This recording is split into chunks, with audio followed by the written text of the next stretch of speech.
Everyone. Oh, we'd have to do this.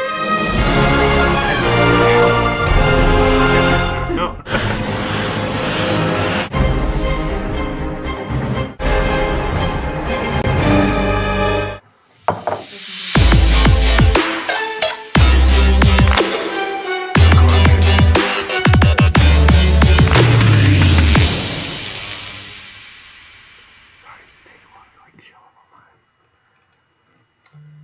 Welcome, ladies and gentlemen. Munciana Courtside, Season 7. Show 8. Mike Lingenfelter, Randy Gardner. Get us going. We're going to talk about sectionals this week, so we're finally on that. But first, what about last week? Last Saturday, we had Munster head to McCutcheon and beat them in 4. My favorite assistant volleyball coach in college kept me updated on this. John Shondell, who's sewn into my soul because of his family, was giving me updates throughout this, and he made it very clear. He said that he thought that the Munster front line was the first group that had even slowed down Chloe Chicoine, and he really liked that team. And I'm telling you, like I said, I think McCutcheon is a year away from being a state title contender. Munster's real, and they need more games like this. But when you get a guy like John Shondell singing your praises, that's big. That's big. Yep. Another game we talked about was Tuesday night. We had 3 games that were on the plate. Brownsburg swept Roncalli. I did see the Roncalli Libera ended up with her 2,000th dig of her career. Well, she may get 2,000 more. That girl she's a battler. She's old school in the fact that she'll grind and get after it. But Brownsburg's really kind of unique. Brownsburg's a team you should be afraid to play in sectionals. Yep. Just from the standpoint that they've beaten a lot of quality teams. Now, they got some. It's been weird. They've been up and down. But that's a quality win against a good Roncalli team. Yep. We wondered how the HSC and Greenfield Central game would go. They had some, close ones earlier with Newcastle, Yorktown, but HSC swept them. You can't compare matches this year like you've done in the past. Mm-hmm. Any of those guys, and I know people do it. Well, we beat them in 4, they beat them in 3. We're better. No. Everybody's team is different every day. Everybody's spot in the season's different. Greenfield Central's kind of on a down. Yep. They really were rising and playing great volleyball in about the middle of the season. The last week or two, they've struggled a little bit, and I don't know if they've got people out. I don't know exactly what the case is, but HSE dispensed to them pretty quickly. And then last game we had last night was Yorktown and Fishers. Yorktown swept them. Very close. Really good match. My good friend Pancho Alvarez kept me in touch with this game. That guy's COVID proof. He's getting out to everybody's matches. Somehow he's getting in. I don't know if he's sneaking in the back door, but all the way through. One of the things, Fishers had their chances in every set to take down Yorktown. Fishers presented Yorktown with the first big block, big offense that they've seen all year long. And they prevailed in 3 very good sets. It could have gone either way. In this match, you see Peak change up his entire offensive scheme, which I really agree with this move. I thought it was a good move. I think going to a scenario where you're going 6-2 and letting Hayworth bomb away is good. I'm not so sure that putting Jada Allen on the right side is a bad move just because she's a big block and a physical kid. I think that probably staying in a 3-man block on Ellie Stinson, who, people can argue what they want. I got to think that she may be the smartest hitter in the state of Indiana. Yep. She may be the best volleyball player because she can do all skills at 5'3" or whatever she is. And that may have hurt him, and then maybe he rethinks that as they move forward. But Fisher's, changing the lineup and making adjustments, if you keep doing what you've always done, you're going to keep getting what you've always got. And I really applaud Fishers for making that move. But Yorktown does what they do. And they took care of the ball. They won the tough points, and they sweep them. Yep. And like you talked about, at least they're trying something new to make something happen in the sectionals. No doubt. All right, going to talk about the Lazy Boy games of the week. Interesting games.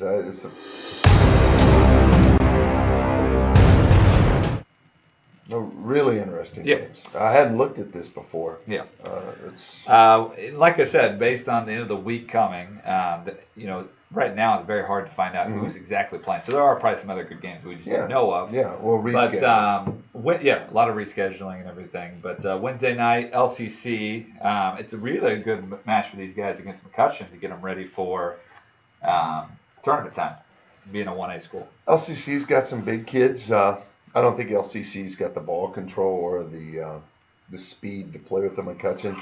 I think the team that gets really the better preparation points in this is probably LCC. Yeah. I think LCC really gets a lot of opportunity here. But it's another, McCutcheon's played a great schedule. Correct. Everybody McCutcheon's played is real. And so that's a good match. Yeah. It's unusual this late in the season to have big and small go, but I like that. Yeah. I like that for both teams. Well, it's a good thing to see somebody from the north doing that. I know with Trinity Lutheran last week's had a couple of big matches, so it's good to see some of the other guys trying to battle. Saturday, Center Grove, Yorktown. That would have been a ball buster, but it sounds like Center Grove will be down. They're big outside, but Katie Eganoff being out ends that game. Yeah. I think that it could have been interesting because if there is an Achilles heel to Yorktown, it is it's big athletes. Yep. It's big athletes, and I think that no Katie Eganoff.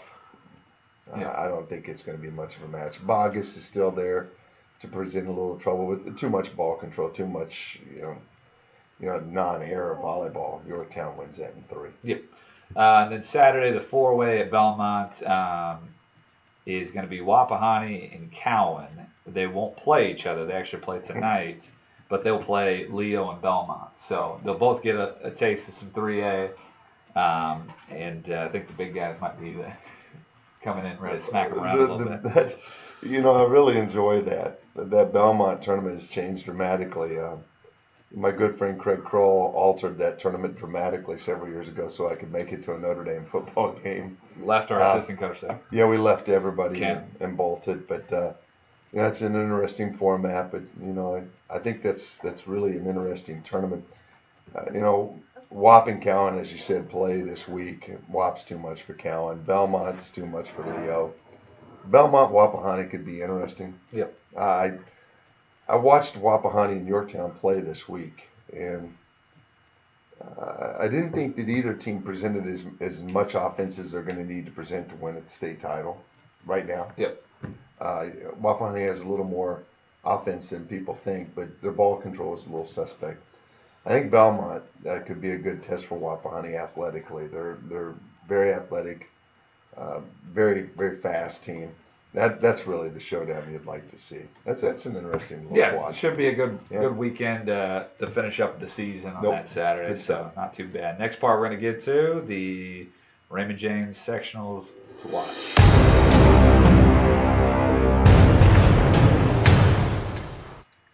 Section 8. We talked about HSE, Fishers, Westfield, Carmel. There's other people in that one, but those are your top few in that one. I like Westfield. I really, Kinsey Daphne having a great year. I like Carmel. Bostic and the gang are very solid. I really think this comes down to HSE Fishers. I've thought this all year long. They're on opposite sides as well. And a lot of people out there are talking about HSE, in Yorktown. Well, one of the problems with that is there's a hell of a lot of people you got to play before you get to that point. I like that. I will tell you that Fishers is a dangerous team. HSE played them earlier and went 4 before they switched their lineup around. And I know that, Jason and HSE and the gang have been expecting that change. Fishers is really interesting in the fact that they got a lot of parts they can move. I could argue that Fishers can morph. I know it's tough wording, but morph more than any team in the state of Indiana. They can change what they're doing more than anybody in the state. They got that much depth and that much athleticism. HSE has that much depth. And so, you look at it, Fishers got a lot of pieces he could still move before that game. I think HSE Fishers is going to be an absolute great game in that section, better than what people think. Yeah, and the great thing is that is your championship evening match. You don't have to You can plan it just for that finale, so that should be fun. Just make sure you show up wearing the right color shirt. I will not be in attendance. I'll let Jason try to get out of his own sectional. All right. I like that you insinuate that you've helped him along the way. I like since that's what he tries to act like. Okay. Sectional Nine's another one in 4A that we were kind of talking about. And the only thing that hurts, I mean, it was going to be a really good one, like we talked about, but just with a couple injuries and little things like that could be a little bit different. But well, Avery Ross being gone for Pendleton Heights, and I don't mean to be ugly, but in Pendleton Heights is now done. Ross is such a big part of what they do. I thought this was really Newcastle and Yorktown's sectional to win or lose. Yep. Even though I think Greenfield is dangerous, Mount Vernon is dangerous, Newcastle Yorktown is still where it comes down to. And if Newcastle's going to win that game, they're going to have to pass the ball. They're going to have to really limit errors. And I'm talking errorless. Yorktown's got to continue to find offense from other places. I know that, last night they got a little bit. But there are things defensively that I think that you could do to slow down Stinson and just insanely intelligent offense that could make this a fun match. But I think that's still Newcastle and Yorktown's to win or lose. And I think, correct, Josh, the Yorktown and Newcastle game will be a semifinal, right? Correct. So there you go. One for 1A that I thought looked pretty good. Sectional 52, I think it might be at Southwood or Pioneer, one of the two. But Pioneer and Northfield would be a final. Northfield's kind of been under the radar. They got a big middle that's been tearing it up. Tom Finnicle gave the praises for him, even though there's a cross rival. Well, Finney's given the Northfield team kudos, and they're for real. Pioneer's Rod Nyes, and they've been there 1,000 times. Yep. I think come sectional time, I always take ball control. I like senior-led teams. I like quality setters, and I love coaches that have a clue. Yep. And I like Pioneer and that sectional because Rod Nyes has more than a clue. He's a great coach. Yep. And then another one we want to talk about in 2A. 2A is very spread out. There's not a lot of big time, things. We talked a little bit about Wapahani. I threw that one out there, sectional 40. Then Alexandria. Alexandria is pretty athletic. They do some pretty good stuff. Well, Wapahani's way up and down. They got ball control issues that I referenced earlier. They got a young lady that's still out. And that hurts them a little. They're currently down a set to Cowan. Yeah. And, that with all due respect to Cowan, that shouldn't happen. Wapahani should be the better team in that mix. But, it is what it is. And the Wapahani team is proven that they can take anybody down. They've proven that they can be taken down. They went 5 earlier with Madison Grant. Alexandria gave them fits early on in the season. That should be interesting. There's no givens, but I still think that Wapahani and Heritage Christian are the best teams in 2A. And then one other one we wrote down, sectional 22. I liked it because it's deep. With Dwenger, Leo, Concordia, Leo, and I put Leo in there twice. I was just going to say that. You must really like Leo. Yeah, I guess so. and Angola. I thought you developed like a stuttering problem. That's cool. And then there was another one you were talking about was the Muncie Central one, or Muncie Burris, right? Yeah, well, Muncie Burris has got Heritage and Belmont. I like Belmont, and I think Burris may be the best team in that sectional, but I like Belmont's athleticism, and Heritage is good. Yep. Heritage is home of Castleman. The Dwenger, I still like Dwenger in that sectional. I think it's good, even though Leo's putting 2 teams into that sectional. I do like the Dwenger team to get out. That Hudson's too much offense for them. All right, Josh, got any questions? You got a question coming in from the old Wesley Boomba from last week. Thought it was an interesting one. In your opinion, Wesley Boomba is West Lyon, by the way. That's another Bio Bearcat. In your opinion, the 3 things a team needs to win a state championship.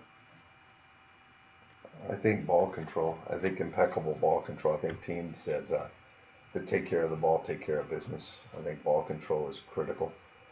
I think senior chemistry is important. I think the seniors that are not willing to lose. People have talked about Ellie Stinson, single-handedly rounding up the Yorktown kids and not allowing them to get away from what's important. And somebody said, well, she just doesn't want her senior season run. I don't really give a damn why her purpose is. I love the fact that somebody is willing to be accountable and step up and hold others accountable. And so I think that it's critical to have great senior leadership. I referenced earlier, I guess under leadership would be coaching as well. Guys that have been there tend to have better luck. And then lastly, I just, to create segue, luck. You got to have luck. You're the right people.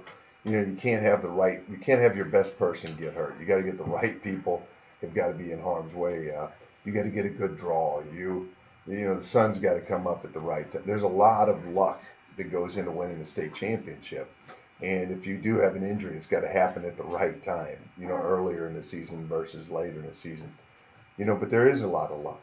And I think that those are the critical elements. But I think that when you look at a team like Yorktown, ball control is impeccable. Their leadership, both on and off the court, is impeccable. And they tend to create their own luck by creating pressure on everybody else. And that's why you look for a program like that to do well year in and year out.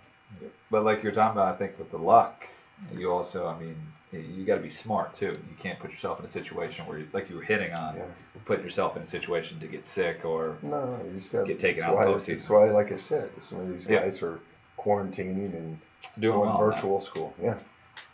Next question coming in from Jonathan Dickon. On the road right now currently. Most competitive class. 4A.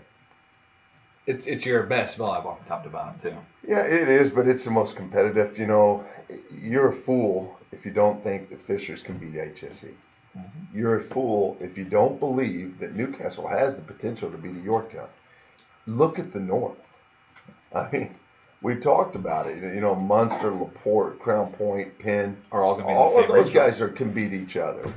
I don't even think that that's arguable. The 4A is by far the best, and it goes down from there. There's more and more guys that can get into that mix and that argument. But I think that you look at it, HSE and Yorktown. I would have to think right now are the prohibitive favorites, and both of those could lose in sectionals. I say 4A. Good question though. Definitely. All right, going to go ahead and get into the next one. We're going to get into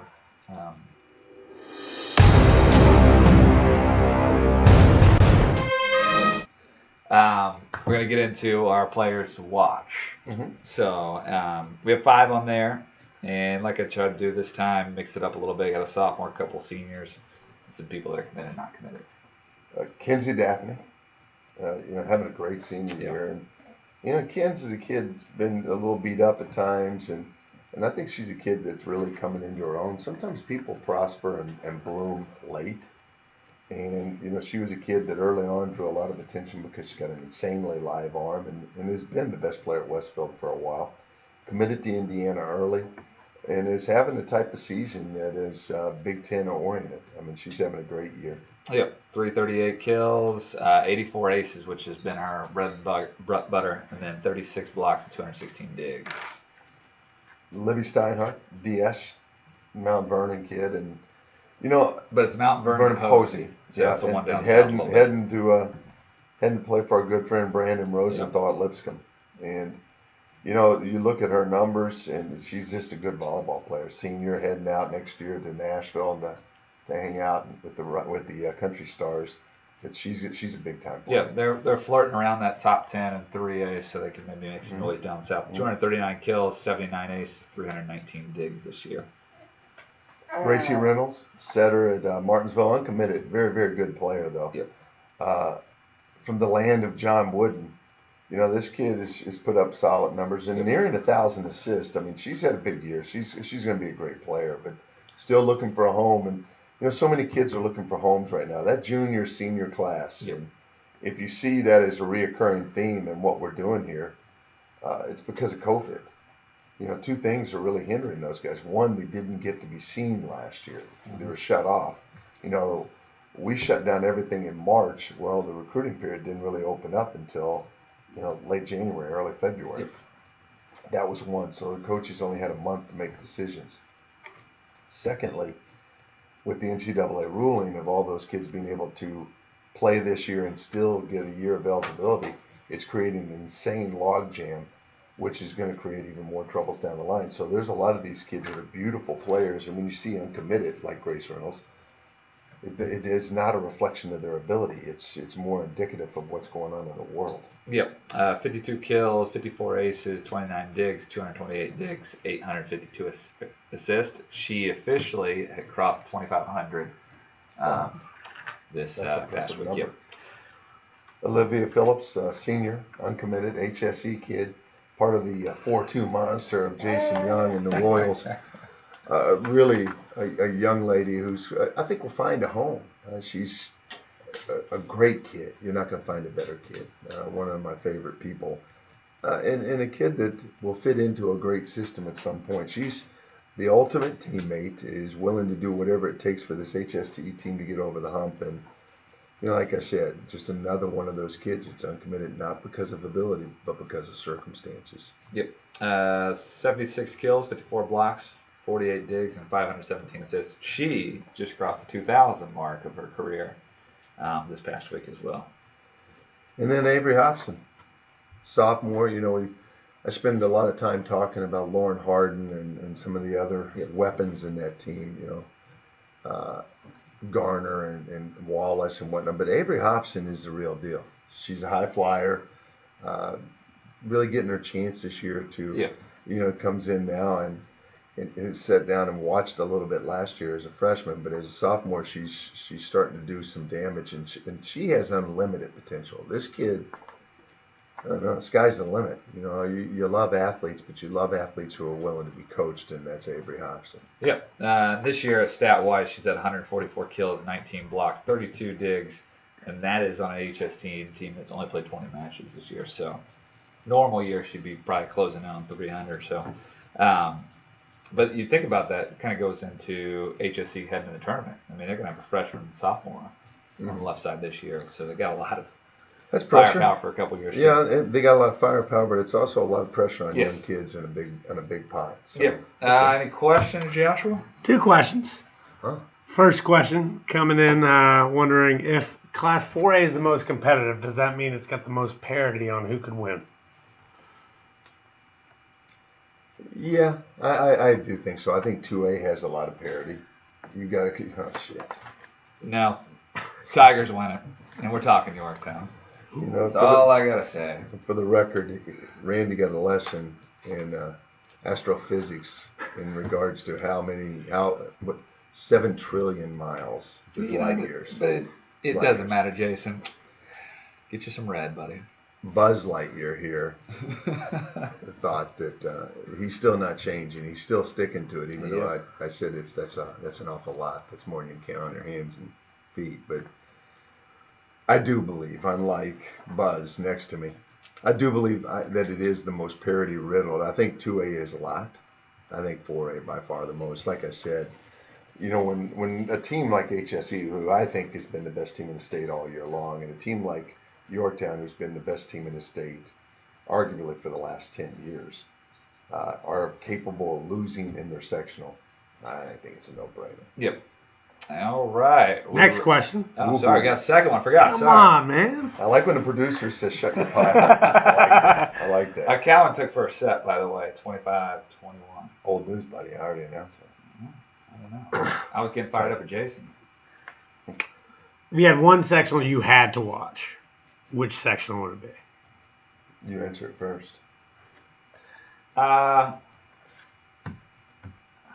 Just one? Or can just one. Just one. If I just got one, I'm probably going to go watch HSE and Fishers. Why? I thought HSE was the worst team in the state.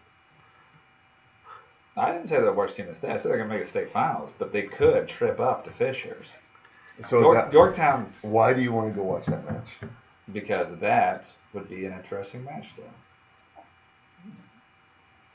I got my regional picked out. I know that, so we'll say that for next time. But okay. I go HSA Fishers as well. I love the combination of athletes on the floor. I don't know if they play that same brand of volleyball that Yorktown plays and error-free, but man, I love kids getting up high flying. I also love the fact that there's a little bit of hate sprinkled into that game. Yeah. I like any match. I like games that have a little bit of edge to them. I like that. And I also think that Fishers and HSE also probably have the greatest allotment of just pure athletes in the state of Indiana. And I love athletes. I love watching athletes do their thing. Yep. Any other questions? Just two of them. That's what you asked for. I didn't know if another one came up, so I just thought I would ask. We're going to go ahead and get in the next part, the old phone zone.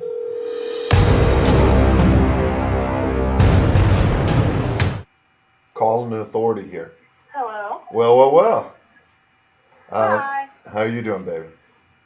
Good, how are you? I'm good. Couple questions for you. Okay. So we're doing our little show here. Randy is picking hard Yorktown over HSE. Jada Allen on the phone would be our resident expert because not many people in the state have played those two teams. Is that fair, Jada? Mm-hmm.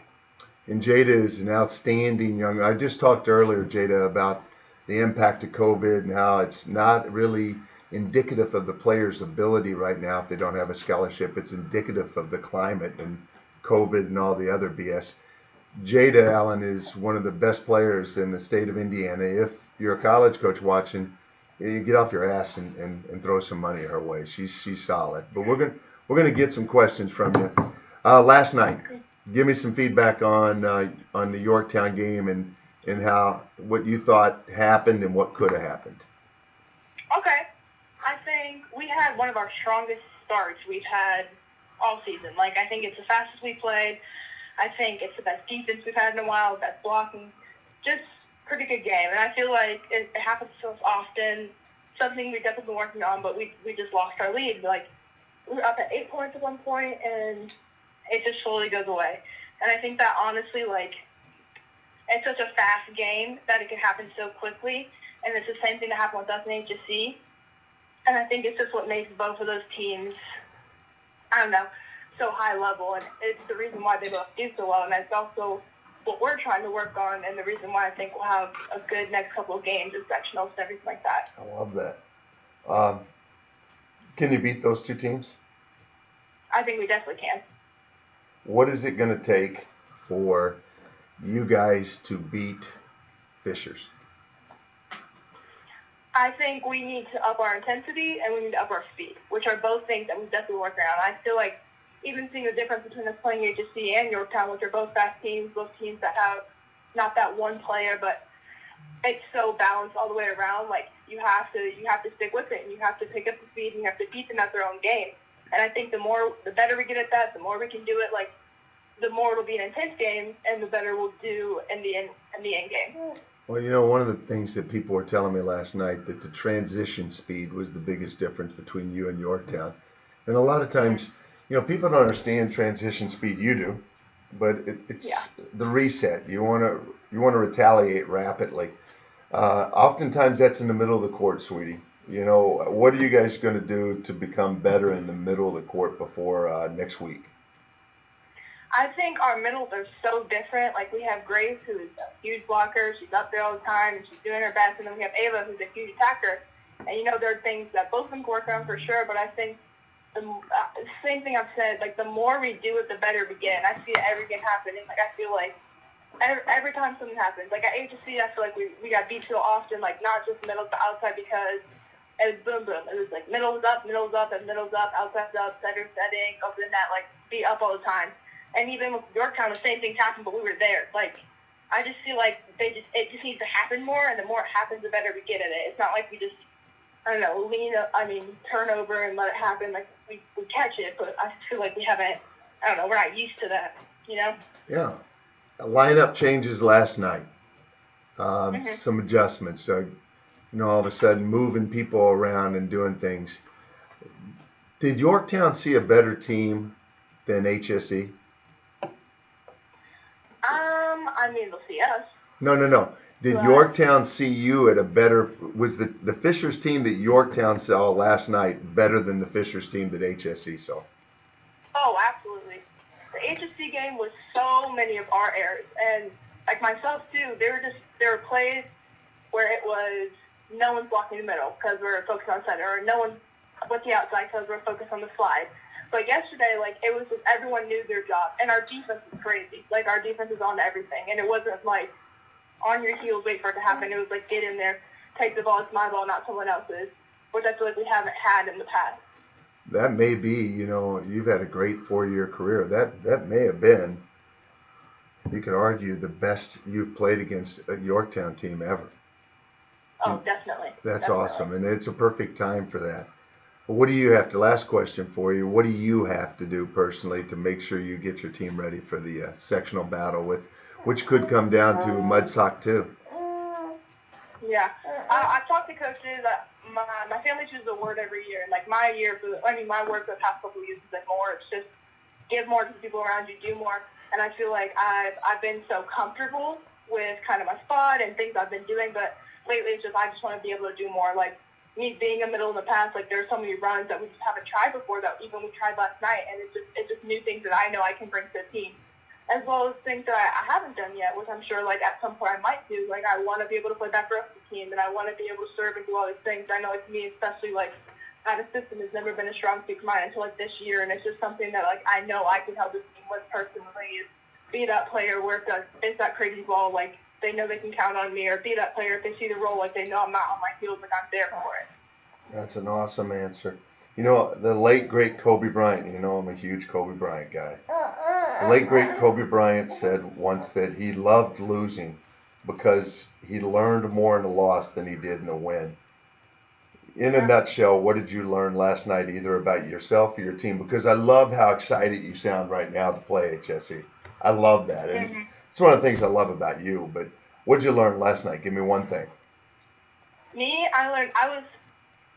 there's a lot of emotions last night. It's my last home game ever, like last game, honestly, as a senior, where I can really be there. And I feel like over the past couple of years, like leadership has been a huge thing for me. Like I've always been a leader, but it's different this year with vocally, and I don't know, like your face shows everything. The way you hold yourself shows everything. And I just feel like, I don't know. I just learned to be not so caught up on my own things. I've always been so tough on myself. Like, be there for your team and be the player like I know I can be. One of your greatest qualities is you're a beautiful human being, and sometimes the best thing you can do is be yourself.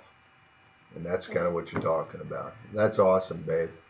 Thank you for your time, sweetie. And I'll see you soon. Thank you. I'll see you soon, yes? Yep. All righty, baby. Good luck to you. Thank you. All right. Jada Allen, class act, Fisher's, big-time Fisher's guy. I was going to put her on there and say, pick who you thought was the better of the two teams. I'm not giving anybody any blackboard material. One of the reasons you have to you can't give up on a Fisher's team is because of kids like Jada Allen, Cam Hayworth, and whatnot. There's a tremendous allotment of athletes. But also, you heard right there, Jada Allen, tremendous. Those guys want to play. They want to win.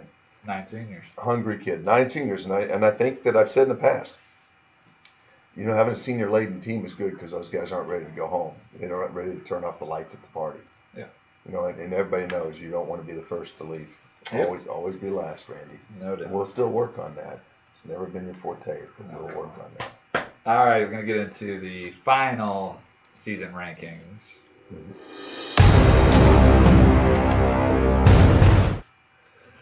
And we'll go ahead and get started with some honorable mentions still. You know what's really cool? That my favorite week of the season. Yep. It was the first real week of the season where everything held true. Everybody played. No COVID BS. None of those things. And everybody stayed in place. We don't change. For the first time this year, we didn't have dramatic changes, crazy stuff going on. There's a level of consistency starting to grow. And I love that. I love that. All of these teams are competitive. All these teams have a shot. My honorable mention this week, Avon. I've always been a big fan of Scotty McQueen. I think he does a great job. They take down Westville and Noblesville. They're still on my list. And McCutcheon, you look at McCutcheon, they're 13-7, and they've lost to everybody in our top 5. Correct. They're good. Their 7th loss was Munster. I will tell you, when we open this show next year, they're going to be one of the teams I'm talking about as a favorite to win it all. HFC returns an awful lot, so they're going to be dangerous. McCutcheon may return the best player in the state at that point. And they're going and I tell you, little Shondell's going to start to get a feel for this thing. They're going to be dangerous. They're still dangerous in this sectionals. Yep. Sectionals regional state tournament. don't sleep on McCutcheon. I love that team, and I love the energy they've got going into the tournament. Yep. And finally reached 20 matches. Yeah. Team that's at 30 matches, number 10. Penn, 30 matches into the season, 2 wins, Jimtown and New Prairie.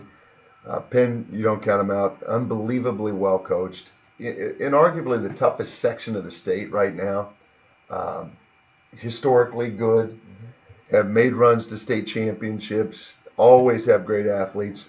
The school's the size of a junior college. I mean, they're always a threat. And like I said, all these guys in the top 10 can do some damage. Penn's going to have to go through, to get to the state championship, they got to go through quite a gauntlet because you got Crown Point, LaPorte, and Munster in front of them. But they're very capable. Yeah, they're very capable. You look at those teams, as we go up, those teams have won, 25, 26, 27 games. Yep.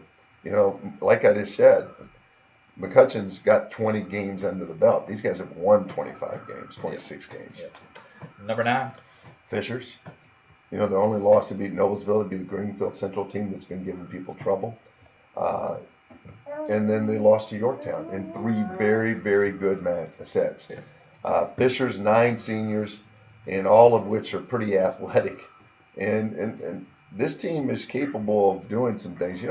Tournament time comes down to momentum, and it comes down to motivation. Yep.